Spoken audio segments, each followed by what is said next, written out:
na ituro po natin yung sobrang pagmamahal ng Diyos sa atin. Hindi pa tayo pinapanganak. Iniisip ko nga napakatalino ng Diyos bago niya palalangin ng sanlibutan o yung mundo. Nasa isip niya na tayo, pinili niya na tayo. Tignan niyo yung katabi niyo, pinili niya na yan. Di po ba? So, hindi siya nagkamali sa atin. Amen.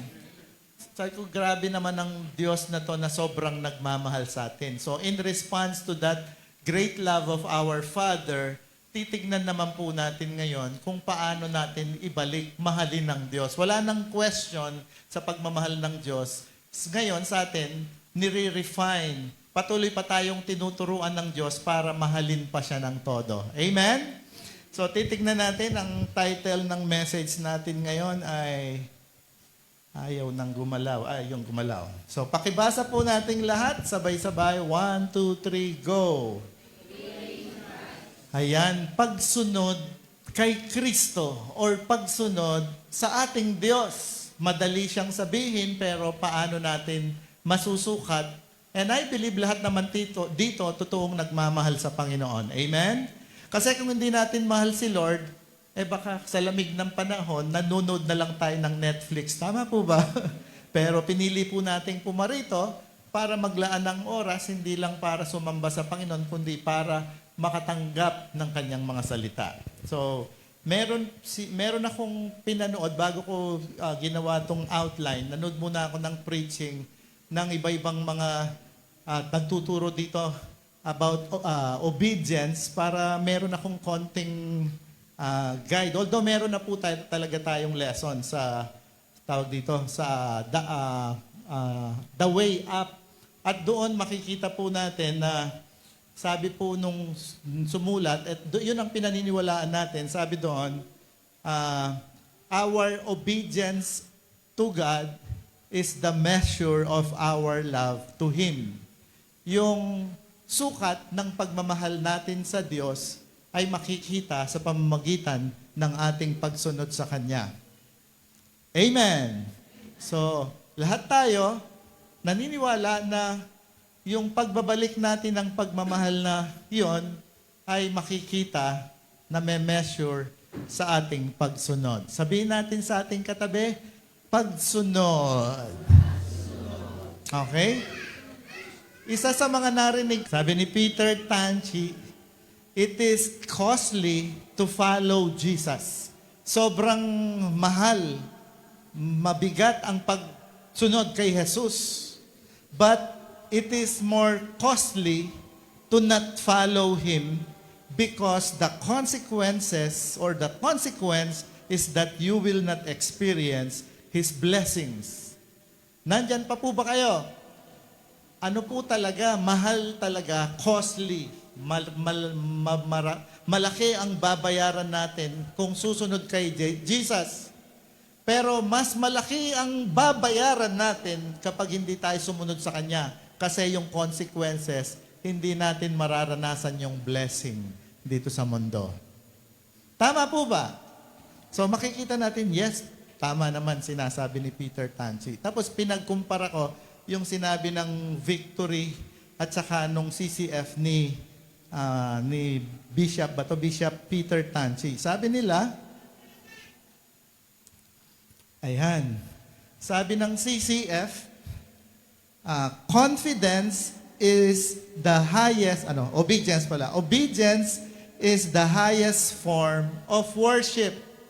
Ang pagsunod mo, ito daw yung pinakamataas na pagsamba. Amen. Sabi niya, kahit pa talaga namang maglupasay tayo sa worship natin, kung hindi naman tayo marunong sumunod sa kanyang mga salita, parang baliwala daw po yun. Tama po ba?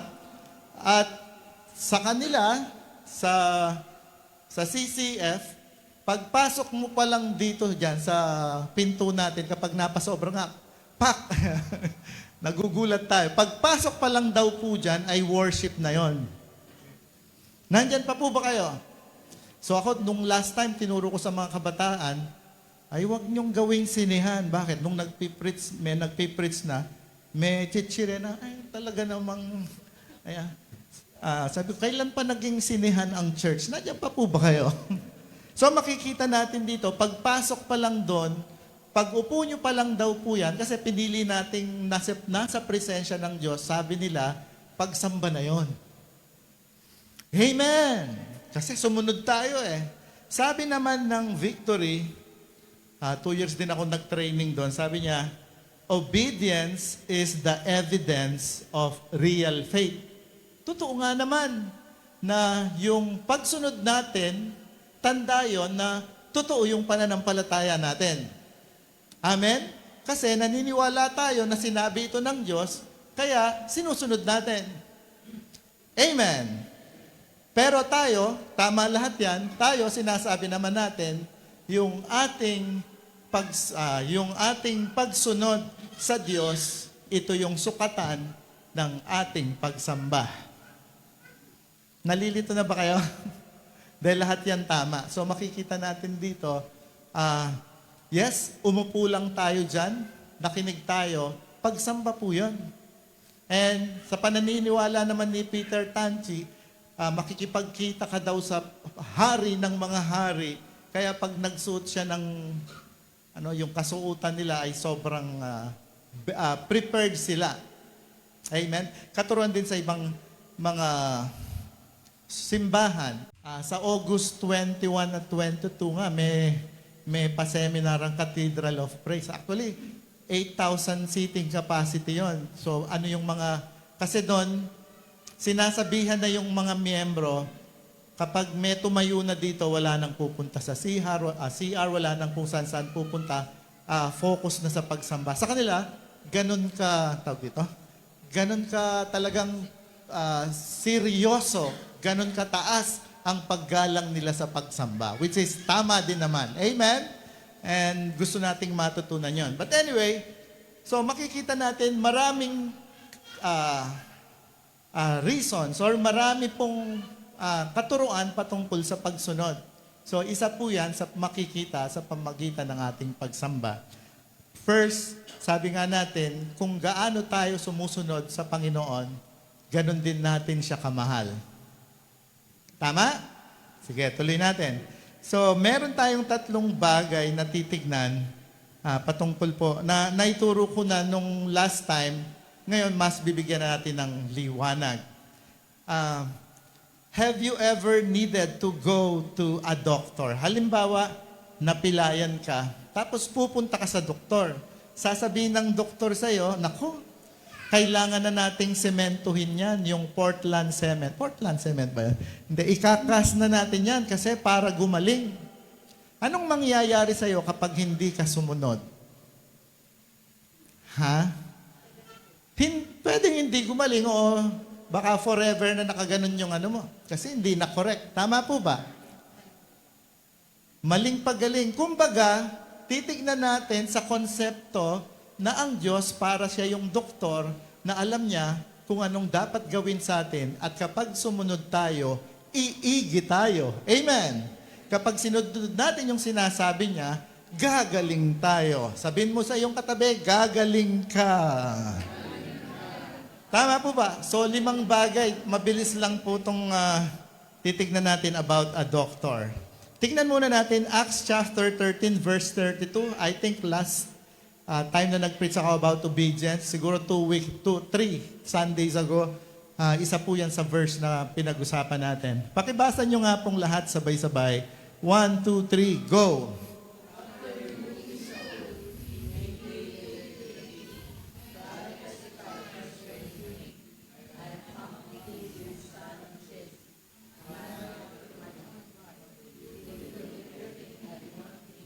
Ayan, si David, ang tatay niya si Jesse, tinawag ng Diyos si David na a man after my own heart. Bakit? Kasi, sabi ni Lord, He will do everything I want Him to do. Kaya tinawag ng Diyos o ni Yahweh si David na malapit sa kanyang puso kasi kapag sinabi ni Lord, hindi siya perfect, ang dami niyang sablay, ang dami niyang failure, dami niyang pagkakamaling ginawa, pero basta sinabi ni Lord, sumusunod siya. Hindi tinignan ng Diyos ang kanyang pagkakamali, kundi pinatawad siya sa kanyang pagkakamali kasi nagsisi siya. And then, nandun, naging malapit siya sa puso ng Diyos kasi masunurin siya. Amen! So, balikan natin yung sa doktor. Ano? Pag may advice sa atin, tayong mga Filipino kasi, kapag sinabi ng doktor, 7 days kang mag-antibiotic, ha? Binili natin lahat yon. Tapos nung ikatlong araw na, okay na Hindi ko na iinumin ito. Ako na ang doktor ngayon. Nandiyan pa po ba kayo? Di po ba? Maraming ganon. Half of obedience yun. Tapos kapag nagkasakit ka ulit, mas malala, mas mabigat yung gamot na ibibigay. Ganon din naman sa Diyos, kapag meron siyang iniuutos sa atin, kasi gusto niya tayong mapabuti. Amen? Gusto niyang gumanda, gusto niyang umayos, at gusto niyang magtagumpay ka. Amen? So, Jesus is like a doctor who sees our lives and knows what is good for us. Naniniwala po ba kayo na alam ni Jesus ang maganda para sa atin? Okay, agree. When there is something He is asking us to do, kapag meron siyang ipinapagawa sa atin, anong gawin? Gagawin natin, it is the best thing for us. Siyempre, gawin natin yung kanyang pinagagawa. Just like a doctor. And third, all we need to do is obey Him and do what He is asking us to do. So, wala tayong sasabihin, Doc, parang hindi ko kayang gawin yan. Pwede po bang iba na lang? O sige, ikaw na ang doktor, ako na ang pasyente. Parang gano'n. Tama po ba? So, meaning, kapag ang Diyos may pinagagawa siya sa atin, ibig sabihin, para ito sa ikabubuti natin. Para ito sa ikapagpapala ng ating buhay. Tama po ba? And number 4,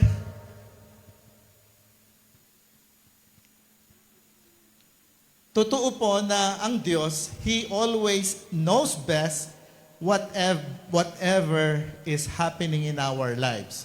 Alam na alam ng Diyos ang pinakamainam kahit anong sitwasyon ka meron ngayon. Do you agree? Alam na alam ng Diyos yan.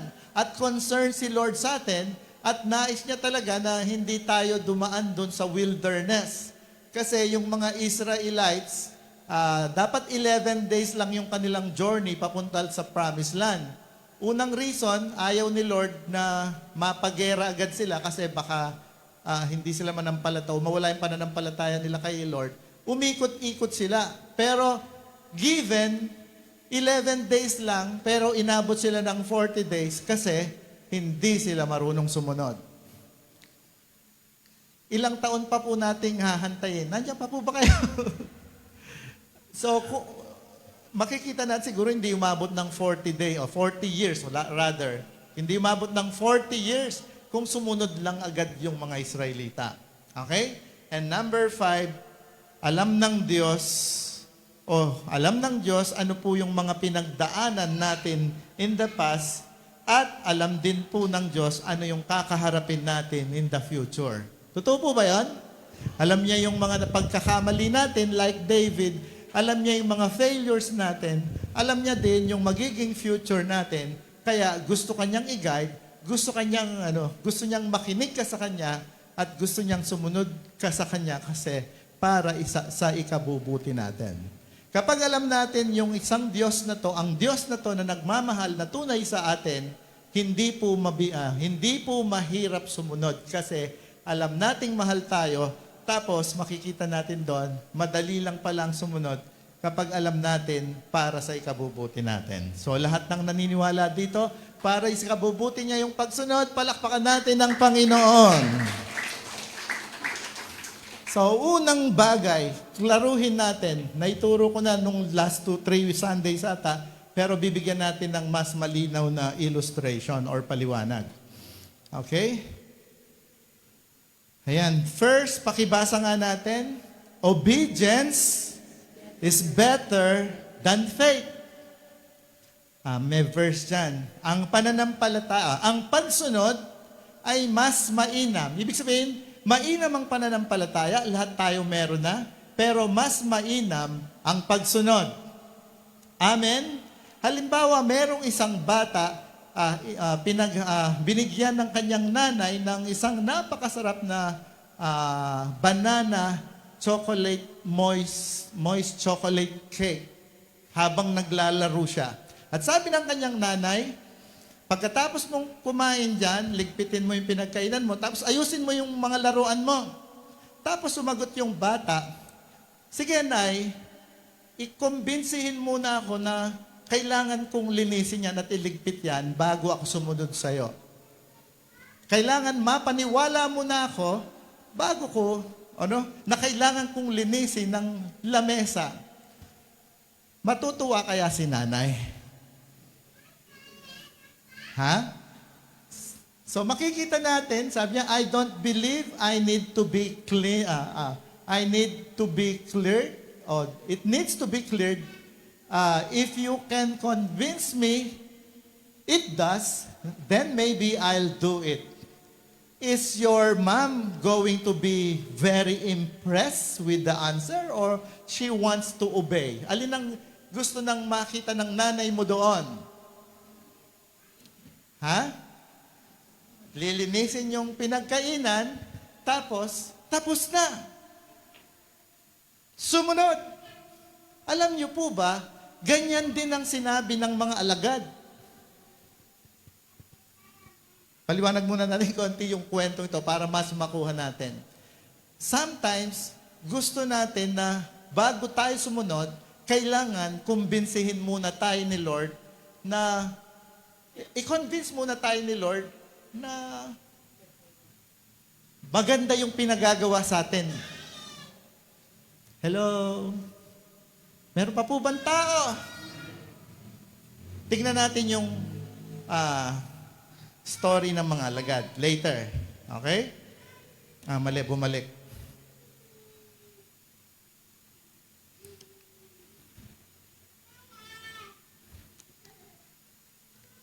Sa Luke chapter 17, sa Tagalog, basahin ko. Sinabi niya sa kanyang mga alagad, si Jesus, ang sanhi ng pagkakasala ay hindi mawawala, ngunit kay saklap ng sasapitin ng taong panggagalingan nito. So, yung ikatitisod natin, o yung pwede tayong magkasala, yung mga sanhi nun, hindi mawawala. Nandyan pa po ba? Kasi nandito tayo sa mundo. Verse 2. Pero ito, mabuti pa sa kanya ang itapon sa dagat nang may nakabiting batong panggiling sa kanyang lieg kaysa maging sanhi ng pagkakasala ng sinuman sa mga malilit na to. So sabi ni Jesus, yung sanhi, yung cause ng pagkakasala or pagka-stumble ng, especially ng mga bata,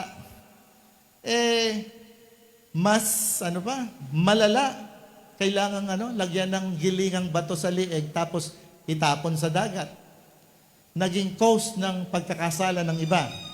Verse 3, kaya't mag-ingat kayo kung magkasala sa inyo ang kapatid mo. Sabihin mo sa iyong katabi, mag-ingat ka daw. Anong gagawin? Ano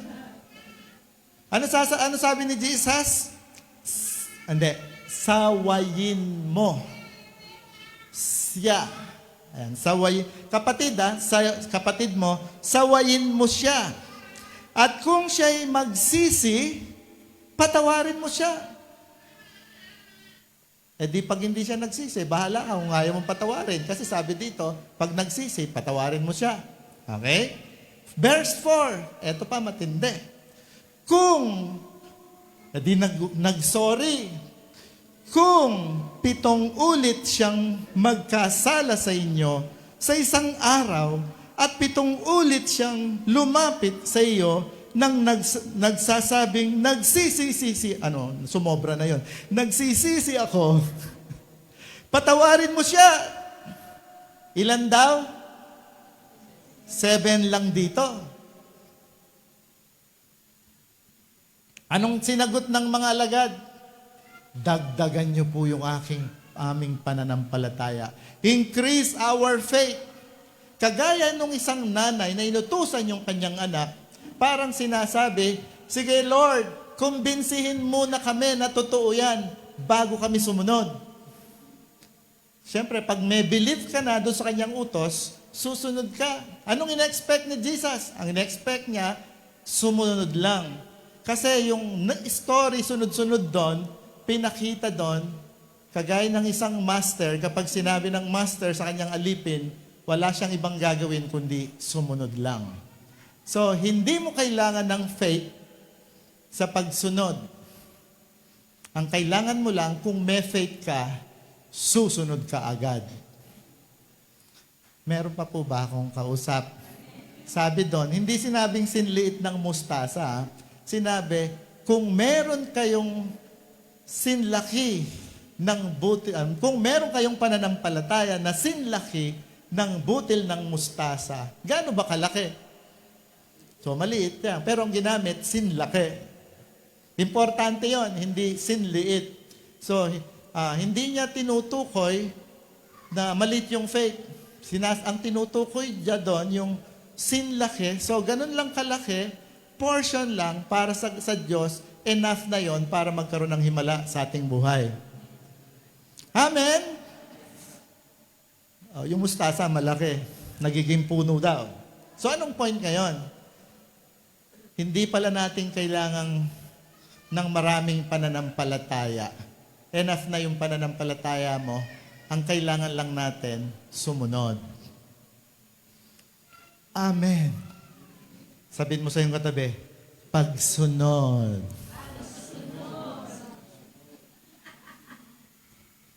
Dito sa particular story, minsan po kasi kapag sinasaway natin yung kapatid natin, siya pa yung matapang. Tandaan niyo po ba?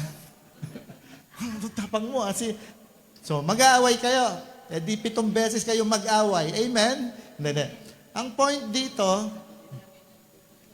so, regardless, nagsisisi man o hindi, ang nagdesisyon ka na patawarin siya kasi may nagsabi, patawarin mo. Sino?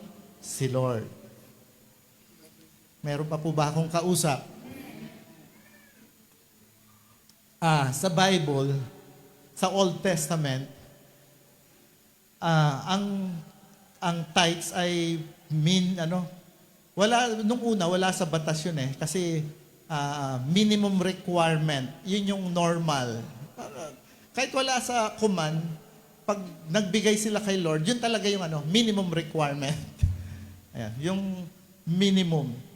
Pero sa New Testament, kasi kapag sinunod natin yung law doon, kailangan lahat ng law susundin natin. Sa New Testament,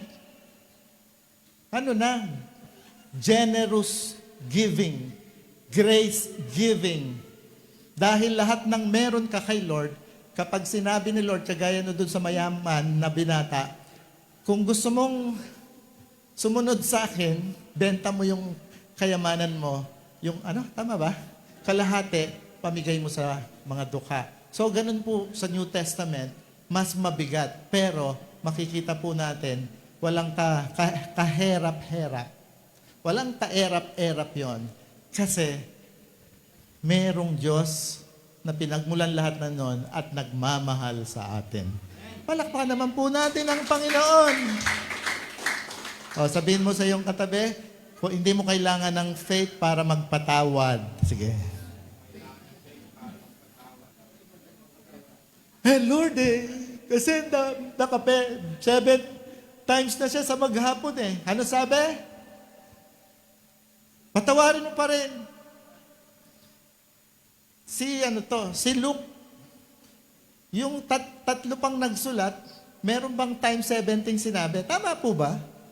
Bakit sila magkakaiba? Siyempre, magkakaiba sila siguro ng focus, pero ang point natin dito, patawad lang ng patawad. Amen. Same person. Nasusundan niyo po ba? Ngayon, Tanong, paano ko po sasawayin? Pasaway. Ganon. Siyempre, may pagmamahal. Nasusundan po ba natin? Mas madaling i-correct yung marami kang in-invest na time sa kanila. Alam nila na mahal mo sila, kaya mo kinokorek. Si Lord, hindi lang time ang in-invest niya sa atin, yung kanyang buhay in-invest niya sa atin. So, sapat na yon kapag sinabi niyang magpatawad ka, yes, Lord. Mahirap yon pero yes, Lord. Lord, nanghirap naman. Dagdagan mo yung faith ko. Hindi. Kailangan lang natin sumunod. Can you say Amen? So, obedience is better than faith. Meron ka ng faith, sinlaki ng butil ng mustasa. Pag ginamit mo yon, maraming himala sa iyong buhay. Tama po ba? Lord, palakihin mo pa yung faith. Actually, the more na ni-exercise natin yung faith, parang muscle yan, lumalaki. Tumitibay, nagiging strong. Naintindihan na po natin, mahal pala kami ni Lord. Alam niya yung mga ikabubuti namin. Kaya, pag sinabi niyang magpatawad ako, magpapatawad ako. Ang lakas ng amen sister. Hindi, joke.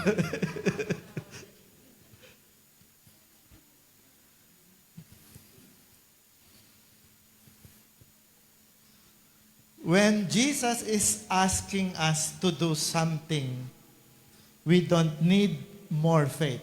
Kapag may pinapagawa siya, maglingkod ka na. Lord, kailangan ko pa ng faith para makayanan kong paglilingkod. Hello? Kailangan ko pa pong mag-training, Lord. Yes, mahalaga yung training, pero sige, Lord, pupunta ako. Yung bunso naming anak si Isaac, nakakatuwa. Nag-raise siya ng 180,000. Pupunta sila sa Tajikistan, magmi-mission. Kumusta na yung mo? 80% na po. Tapos may nag-pledge na, may nagbigay na sa kanya ng dollars para, syempre, kailangan may US dollars ka doon pag pumunta ka doon. Nung una, sabi ko, hindi makakaalis yan, pero, sumunod lang Tapos, yung kanyang nire-raise, nandun na agad. Meron pa po bang tao? So, kayo, ako, tayong lahat, kapag merong gustong ipagawa sa atin si Lord, we need to do it. Jesus' disciples had to learn this hard way in Luke 17. He said that when a master tells you to do something, they didn't need more faith. What they needed was to obey, to act on what he already has or said. Ngayon, tinuloy niya pa yung kwento. May 10 ketongin, pumunta kay Jesus. Kasi tuloy-tuloy yung kwentong yun Pag binasa po pala natin yung Biblia, kailangan hindi natin siya binabasa ng bukod-bukod na story. Dapat isang story lang siya from Genesis to Revelation para mas makuha po natin yung kabuuan ng tinuturo niya.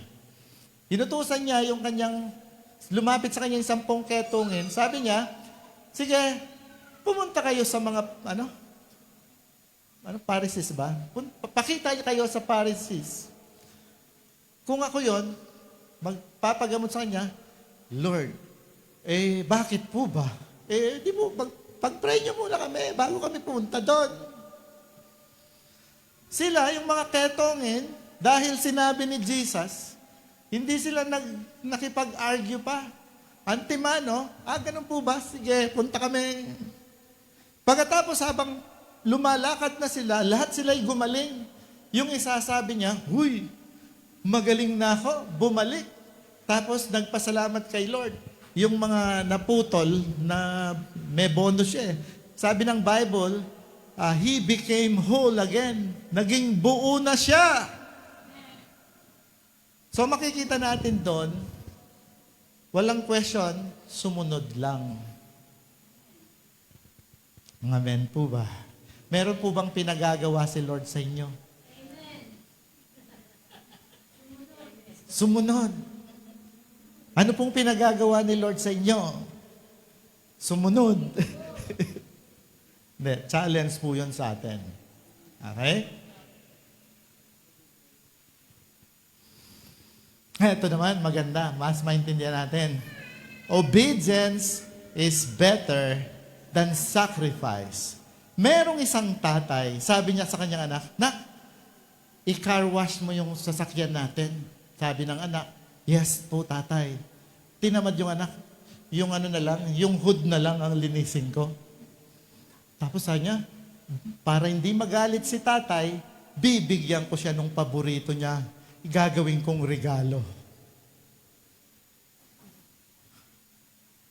Anong reaksyon ng tatay? Matutuwa siya, "Wow, ang ganda naman ng regalo mo." Pwede, pero makikita natin, sa kanyang sitwasyon, parang tayong mga Kristiyano, dun sa bagahin, "Lord, ang hirap pong mag-share. Sasambahin ka lang na lang namin, Lord." Meron pa po ba akong kausap? Hindi po masama ang pagsamba. Sabi ko nga, pagpasok nyo pa lang po doon, pagsamba na yan. Amen. Pero kung hindi natin ginagawa, hindi tayo sumusunod sa Kanya, parang sabi nga sa CCF, parang may question sa pagsamba natin. Kasi ang mga tunay na sumasamba, masunurin. Amen po ba? So, yun nga, hindi natin pwedeng suhulan ng Diyos sa pamagitan ng ating mga handog, ng ating pagsamba. Ang inihingi niya po sa atin, pagsunod. Tignan natin yung verse. So, when we only obey some of what God is asking us to do, kung, "Lord, medyo doon na lang po sa madali. Pwede po ako, usher lang. Usher lang." Pero ang iba pala yung pinagagawa ni Lord sa'yo. "Lord, sa music team na lang ako." Pero meron pala siyang pinagagawa si Lord. Lahat po yun importante. Lahat po yun maganda. Pero ang batayan ng mga lahat ng ginagawa natin, kasi mahal natin si Lord, kaya tayo sumusunod. Can you say amen? So sa 1 Samuel 15, pinakita po si King Saul, ang sinunod niya sa utos ni Lord, 99%. 1% lang po ang sinuway niya. Nangyari? Nireject pa rin siya ni Lord. Sobra namang selan ni Lord. Ganun po ba? Okay. Ang pinakita po doon, mas mataas ang pamantayan ng Diyos kapag leader. Mas mataas ang in-expect ni Lord na pagsunod kapag leader. Bakit? Kasi ang daming umaasa sa'yo, ang daming nakatingin sa'yo. Kapag ikaw ay bumagsak, bagsak din sila. Meron pa po ba akong kausap? So makikita natin dito, yes, importante po lahat ng ating paglilingkod sa Panginoon, pagsasakripisyo, pagwo-worship sa Kanya. Pero mas better po ang pagsunod sa mga pinagagawa niya sa atin. Amen po ba? 1 Samuel chapter 15, verse 22. Medyo maliit, basahin ko. But Samuel replied, "Does the Lord delight in burnt offerings and sacrifices as much as in obeying the Lord?" Ang Diyos ba'y natutuwa sa mga burnt offerings at sacrifices kaysa sa pagsunod sa Kanya? Anong sagot? Hinighlight ko po na kulay red. Ano? Sabi niya, "To obey is better than sacrifice, and to heed is better than the fat of rams." Yung heed, hindi ka lang nakinig, sinunod mo pa yung napakinggan mo. Kaya you are heeding the voice of the Lord, kaysa daw dun sa fat of rams. So yung taba ng mga hayop, inihahandog sa altar. Mas preferred ng Lord ay yung ating pagsunod. Yes, importante po lahat yon. Again, sinabi ko nga, yung umupo ka lang dyan, pagsambayan sa Panginoon, importante yan sa Panginoon. Pero kung may pinagagawa si Lord sa iyo, mas maganda, sumunod din po tayo. Can you say Amen? Lahat ng masunurin, magiging masunurin, palakpakan po natin ang Panginoon. So, finally, our obedience shows our love and God's friendship for us. Yung ating pagsunod, pinapakita yung pagmamahal natin sa Diyos at yung ginawa, pagko-consider sa atin ng Diyos na tayo ay kaibigan niya. Totoo naman, we are friend of God. I am a friend of God. Pero, hindi natin siya pwedeng tawaging pre. Mas mataas po siya. Kumbaga, ikaw, meron kang kaibigang congressman, pero hindi mo siya pwedeng biruhin. Ako na lang magbubuhat ng maleta mo, di ba? Hindi. Hindi kayo pre, hindi kayo tropa, hindi kayo buddy. Si Lord, King of Kings, Lord of Lords, napakataas niya, and yet, kinonsider niya tayong kaibigan. Kaibigan na kapag meron siyang sikreto, nagko-confide siya sa kanyang mga kaibigan. Kayo po yan. Amen. So, when we obey Jesus, it shows that we love Him. Pagpapakita na mahal natin siya, have you ever seen some in church who is passionate worshiper? Talaga naman pag sumamba, talagang pati uhog, pati dito, tulo lahat. Maganda po yun, walang problema. Wala tayong question doon. Pero, kapag hindi natin naman sinusunod yung mga bagay na pinagagawa natin, yes, sabihin natin okay naman yung pagsamba natin, pagsamba ng taong yon, pero pinipili pa rin ni Lord yung sumunod tayo sa Kanya kasi nararamdaman ni Lord yung pagmamahal natin papunta sa Kanya. So, meron po bang paraan? Halimbawa, nakita mo, nag-worship sa Lord, talaga namang taas, dalawang kamay, pati paa, nakataas. Meron bang ganun? Talagang sobrang talagang hagulgul pa, talagang puspos na puspos. Sapat na po bang batayan yon na, wow, mahal na mahal niya si Lord? Pwede, surface level pa lang yon.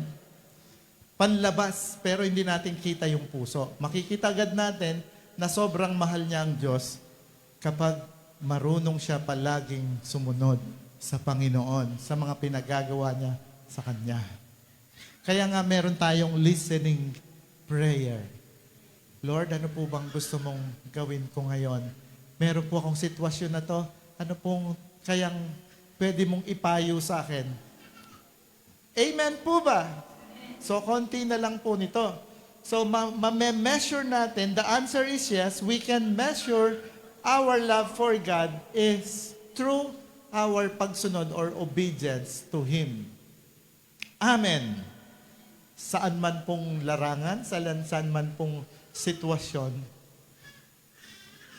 Merong isang nagpatotoo, yung isang kabataan kanina, si Tricia. Nung prayer and fasting natin, nung Friday yata yun, yung summit ba yun? Sabi ko, pag-pray nyo, sa Holy Spirit, maglagay siya ng tao na gusto niyang mawin sa pamagitan mo. Pagkapikit niya, meron siyang agad nakitang itsura ng lalaki, kaklase niya. Based sa testimony, kanina ko lang narinig, sabi ko, grabe naman si Lord. Tapos, nung nilapitan niya, ganun ba? Nilapitan niya, sinyera na yung Word of God. Tapos, kumbaga tumanggap. Nagtuturo na si teacher, ayun, nagsesharean pa sila sa likod, kaya tawanan kami. And then, kinabukasan ulit, nag-share na naman ng Word of God, pinag-pray niya, dumating yung teacher, sorry po ma'am, parang sinabi ng teacher, mamaya ituloy mo yan sa recess. Nag-share na naman siya sa recess, tapos nainggit yung mga kaklase niya, isa lang yung pinakita ng Panginoon, 7 na yung kanyang nile-learning group inside the classroom. Pero ano yung challenge? Lalapitan ko ba o hindi? Lord, yun po ba o ano? Kung hindi niya nilapitan, siguro, hanggang ngayon, hindi pa siya kinakausap ni Lord. Meron pa po ba akong kausap? Example po yan na kung saan maraming paraan ng Diyos para kausapin tayo at may ipagawa siya sa atin para maging pagpapala po tayo sa maraming bagay or maraming tao. Amen. And then, dyan po natin masusukat na kung saan yun talaga yung pagmamahal natin sa Panginoon kapag lagi tayong sumusunod sa Kanya. Amen? Then,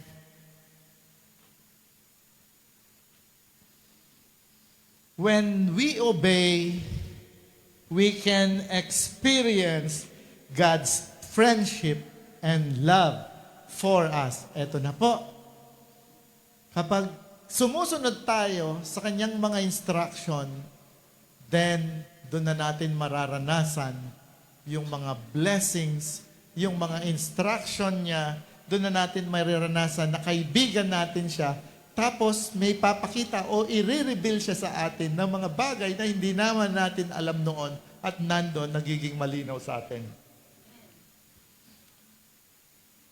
So makikita po pala natin dito na, yes, King of Kings and Lord of Lords, hindi natin siya buddy, hindi natin siya pre, pero kaibigan niya tayo, nagko-confide siya sa atin every time na nagpipray. Paano siya nagko-confide? Minsan pagpikit mo pa lang, may pinapakita na agad siya na picture. O kaya naman pinapakita siya na moving picture. Kaya pag natulog ka, na panaginipan mo, hindi po hindi mo tatayaan sa weteng, hindi po yan. Na panaginipan mo, tapos naalala mo, nung ginawa mo na yon, yun yung napanaginipan ko, yun pala yung instruction ni Lord sa akin. So, ngayon, in closing, ano po yung tinuturo ni Lord? So, Jesus expects us to obey. Wala po siyang ibang inaasahan na sumunod, kundi tayong mga anak niya. Amen. Minsan pa nga po yung unbeliever, kapag inutusan ni Lord, sumusunod Nandiyan pa po ba kayo? Yung yung wise men, sinundan lang nila yung star Then, nung natagpo nila yung Messiah, so naligtas sila. So makikita natin dito, ang importante, kapag narinig natin ang tinig ng Panginoon, kailangan nating sumunod. So obedience is better than faith. Tapos, obedience is better than sacrifice. And then, our love for Jesus, for God, or our obedience shows our love and obedience, or sabihin natin, our faith sa Panginoon. And nagiging kaibigan po tayo ng Diyos. So ngayon, ano po yung gagawin natin? Meron po siyang mga general instructions. Ano yung general instructions? Sa Bible. Sino dito gustong maging successful? Sabi doon, Joshua 1:8, do not let this book of the law depart from your mouth. Meditate on it day and night. O pagbulay-bulayan mo ang aklat na yon, araw at gabi. Sabi nga natin, araw at gabi.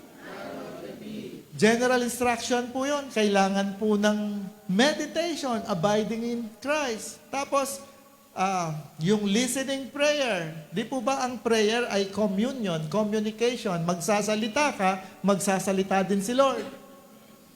Amen. Mga general instruction po sa Biblia, huwag mong kaligtaan ang pagdalo sa pagtitipon. Tama po ba? Daming general instruction. Gumawa ng mabuti. Pero yung mga specific sa iyong sitwasyon, specific sa pinagagawa ng Diyos, madalas siya, nangungusap siya kapag tayo ay nasa kanyang presensya na nananalangin. Yun na po yung mga personal. Halimbawa, may problema ka. Lord, ano pong gagawin ko? Hindi ko na po alam ang gagawin ko. Ito po yung ballpen ko. Ito yung journal ko. Magsalita ka, Lord. Tapos may pinakitang picture. Picture, ganito. Wala naman sagot si Lord. Kinabukasan, Lord, ano pong gagawin ko? Tapos meron na siyang tinuro. Until nakuha mo kung ano yung gusto niyang gawin, na-solve po yung ating sitwasyon. So, alam na alam ng Diyos ang ikabubuti natin. Alam ng Diyos kung ano yung solusyon sa ating mga kailangan or sa ating mga problema. Ayun, thank you Lord daw. Palakpakan natin ang Panginoon. So, bago tayo magtapos ngayon, ito po yung challenge. Nung umakyat po si Jesus, di ba? Una, bumaba siya dito sa lupa kasama ng mga lagad. Tapos, pinarusahan siya. Binugbog, ipinako sa krus. Tapos namatay. Tapos nabuhay na muli. Tapos kumain kasama ang mga lagad. Tapos umakyat sa langit. Tapos umupo sa kanang trono ng Diyos. Pagkatapos, nangakong babalik. So makikita po natin, anong kasunod nun? Makikita natin, sabi ng Biblia, tayo ay kasama ni Kristo nakaupo sa heavenly realms. So makikita natin doon, nung umalis siya dito sa mundo, hindi niya binilin yung mga bagay dito sa mundo. Anong tagubilin niya? Ako'y pupunta na sa Ama. Ingat. Ganun po ba? Ano sinabi niya? Matthew 28:18 to 20. Jesus said to them, all authority in heaven and on earth has been given to me.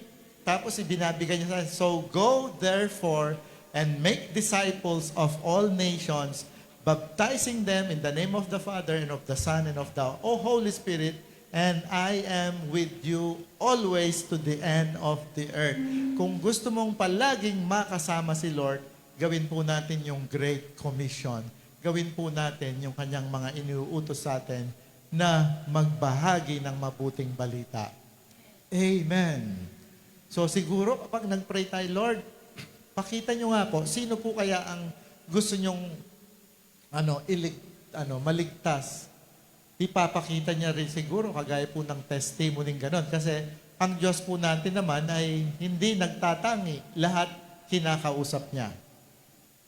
Amen. Pero kaya hindi natin narinig, isa sa siyam na dahilan ay too busy to hear from God.